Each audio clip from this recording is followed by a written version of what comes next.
श्रीशैले दयापात्रं दीभत्यादिगुणार्णवं यतीन्द्रप्रवणं वन्देरं अजामाधरं मुनिं लक्ष्मीनाथसमारम्भां नादयामुणमद्भयाम् अस्मदाचार्यपर्यन्तां वन्दे गुरुपरम्परां भक्तामृतं विश्वजानूनमोदनं सर्वार्थं श्रीषडगोपवाग्भयं सकत्ससागोपनिषत्समागमं நமாம்யகம் திராவிட வேதசாகரம்.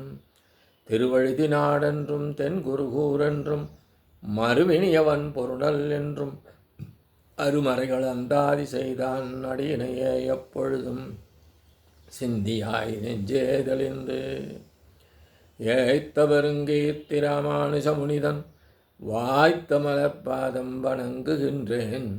ஆய்த்த பெரும் சீராச் சடகோபன் செந்தமிழ் வேதம் தரிக்கும் பெறாத உள்ளம் பெற. எம்பெருமான் திருவருளாலே ஆச்சாரியன் அனுகிரகத்தாலே கடந்த பல தினங்களாக நம்மாழ்வார் அருளிச் செய்த திருவாய்மொழியை நாம் அனுபவித்து வருகிறோம். இன்றைய தினம் நாம் காண இருப்பது 258ஆம் பதிகம் 8ஆம் பாசுரம். காண்பாரெம்மீசன் கண்ணனை என் காணுமாறு ஊன் பேசி வெல்லா உலகுமோ தூற்றாட்ட சேன்பால வீடோ உயிரோ மற்ற பொருட்கும் ஏன்பாலும் சோரான் பரந்துலனாம் எங்குமே. காண்பார் ஆர் எம் ஈசன் கண்ணனை என் காணுமாறு ஊன் பேசில் எல்லா உலகமும் ஓர் துற்று ஆற்றா சேன்பால வீடோ உயிரோ மற்ற எப்பொருட்கும் ஏன்பாலும் சொரான் பரந்துளன் ஆம் எங்குமே. என்னுடைய சுவாமியாகிய கிருஷ்ணனை அறிய வல்லவர் யார்? அவன் இப்படிப்பட்டவன் என்றால் அவனை அறிவது எப்படி?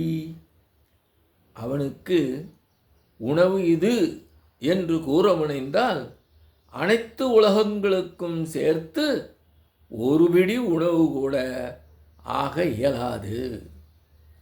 அப்படிப்பட்டவன் இருப்பிடமான வீடானது அனைத்து லோகங்களுக்கும் அப்பாற்பட்டதான பரமபதம் ஆகும்.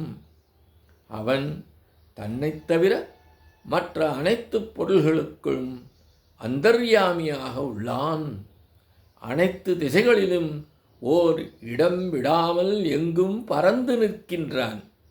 அந்த காரணத்தினாலேதான் இரணியன் இந்த தூணில் உள்ளானோ நீ கூறும் எம்பெருமான் என்று கேட்டபோது தூணிலும் உள்ளான் துரும்பிலும் உள்ளான் என்று கூற அந்த தூணிலிருந்து வெளிப்பட்டானே.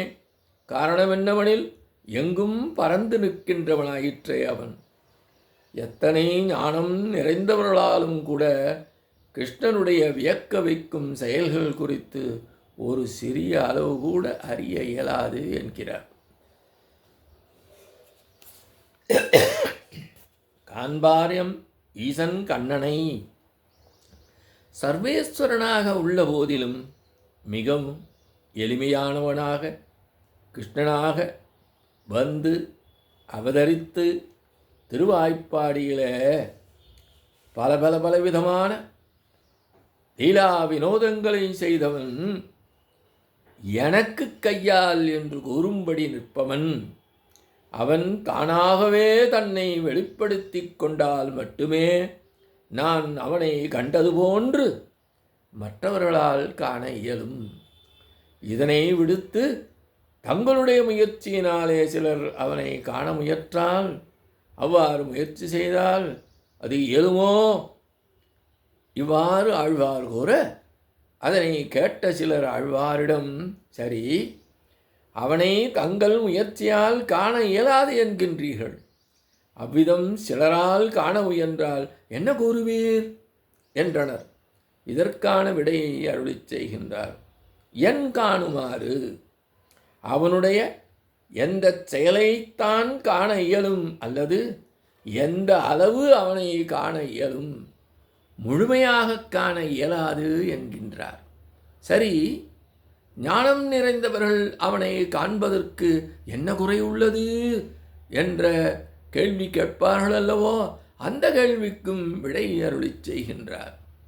ஞானம் நிறைந்தவர்கள் சிலர் அவனை காண முயன்றனர் என்றாலும் அவனை இத்தகையவன், இத்தன்மை கொண்டவன், இப்படிப்பட்டவன் என்று அளவிட்டு கூற இயலாதபடி உள்ளான். அவ்வாறு ஏன் கூற இயலாது என்றால் அவன் செயல்கள் அப்படிப்பட்டதாம். உதாரணமாக, அவனுடைய உணவு என்பதை கூற முயன்றால் அனைத்து லோகங்களுக்கும் ஒரு விடிக்கு கூட போதாது. அப்படிப்பட்ட செயல்களை கொண்டவனை எவராலும் அளவிட்டு கூற இயலுமோ? இயலாதே என்கின்றார். அவனுடைய செயல்கள் அளவிட்டு கூற இயலாதபடி உள்ளது என்றால் அவனது சொரூபத்தை இன்னது என்று அறிய இயலுமோ என்ற கேள்விக்கும் விடை தருகின்றார். சேன்பால் வீடோ, சேன் என்றால் உயர்ந்து என்ற அர்த்தம், பால் என்றால் ஸ்வாபம், உயர்த்தி என்பதையே தன்னுடைய இயல்பாக கொண்டது பரமபதம்.